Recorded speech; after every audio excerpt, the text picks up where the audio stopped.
Hey guys, welcome back to my channel. Today I'm going to be talking about how I slept train my twins. If you guys are new to my channel, I do have twins. They turned one on April 15th. I have 3 kids. I have an almost 4-year-old and then the twins. So today is going to be all about how I slept train the twins. Obviously it's so different for everybody. Some of these things might not work for you. These steps didn't work for Hudson. He is completely his own person. Yeah, everybody's so different. But for me, when I was like trying to sleep train the twins, it was always so nice to hear other moms' points of views on how they did things. So I thought I would make a video to tell you guys how I did things, and you may not agree with the things that I do, which is totally fine. But yeah, I'm gonna go ahead and jump right into it, tell you guys all the things that I did to sleep train the twins. Okay, so I've mentioned in previous videos that I am a routine person. I love doing things with a routine. Unless family's in town, I'm usually on the same schedule every single day. I like to keep a routine so that they do the same thing just about every single day. When they're not in their routine, things are completely out of whack, which it's fine, it's life, but for me, keeping my sanity, having the babies sleep through the night is nice. So what I like to do, like I said, is have a routine. I like to make sure that they have 2 naps during the day. There's a lot of moms out there that do 3, totally fine, up to you. But for me, I like to do 2, a morning and an afternoon, because once they're done with their afternoon nap, they don't get like an evening nap. So that stretches that whole time in between there for them to get really, really tired. Now, some babies, they are not very good when they're tired. They're very grumpy. Mine get very, like, kind of grumpy, but not really. But a lot of babies out there get, like, some don't even sleep through the night because they're so, like, anxious. They're, like, past the point of sleep. But mine are, like, very used to this schedule, so they're not like that anymore.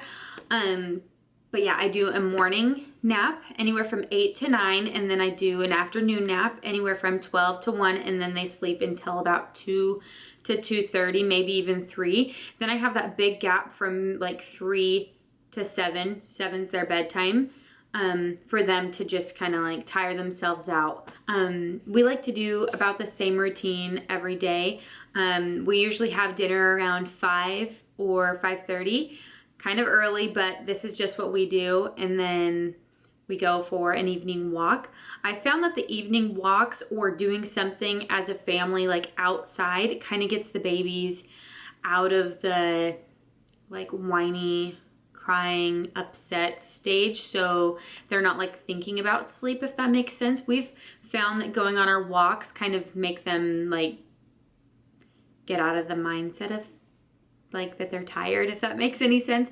So we try and do a walk about every night, and then when we get back from our walk, we like to either clean up the house, get things going. The babies start to kind of whine at this point, and usually I'll draw a bath. We usually just do a bath every other night.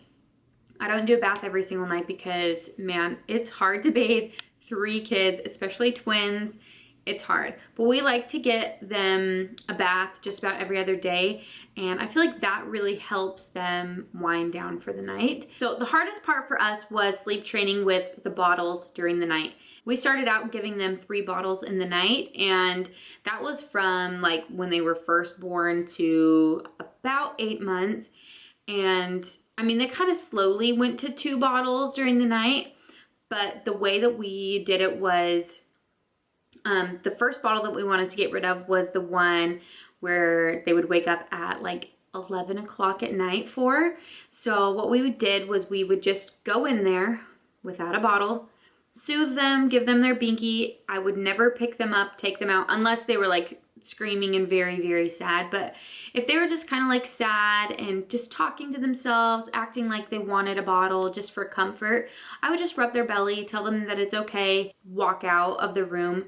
They would do that a few times in a row during the first few nights. And then they just kind of got used to the fact that they weren't gonna get the bottle. And then we did that with the second bottle that they were wanting around 2 to 3. So we would just go in there, tell them that it's okay, and eventually they just stopped waking up for the bottle, which was really, really nice. And so that's kind of what we did. And the things that I feel like really worked for us were giving them a full dinner and making sure that they have a bath, or maybe just like some quiet time before bed so that they're not riled up. Making sure to give them a bottle right before bed, just not giving in all the time to the rocking, the holding. Not that I don't want to hold the babies a lot, but I really need my sanity, and moms need their sanity. And I just think that if they get in the mindset that they always need to be held during the night, you're never going to get your sleep. They're never going to sleep through the night. And if you just tell them that they're okay and let them know that you're right there, you'll get through it. It might take a couple weeks to have them get used to that, but you might have to do that and they'll do it. At least that worked for us. It did work for Hudson once he turned a certain age, but I feel like we were very lenient the first time around. He was the kind of baby that just pretty much slept in our bed every single night. So like I said, every baby's so different, but when we came into it knowing that we were having twins, we said, there's no way we can have 2 babies in our bed at a time. Obviously I wasn't breastfeeding, and I was like, they just need to be in their cribs. We need to just try and sleep train them and not feel like we have to like constantly hold them, or else we will be tied down all the time. So anyways, I hope that this kind of helped you guys. Bottle before bed, full food before bed. Go in there, pat their bellies, tell them that they're okay, give them loves, don't take out, but walk out of the room. They might cry, that's okay. Just let them know that you're there. Go back every 10 to 15 minutes to check on them if they're still fussing, but just let them know they're okay. They're not gonna die, they're just fine. So yeah, and then when they wake up in the morning, give them a full breakfast and they will be good to go. So anyways, I hope you guys enjoyed this video. If you did, be sure to give it a thumbs up. Don't forget to subscribe to my channel, and I'll see you guys in my next video. Bye.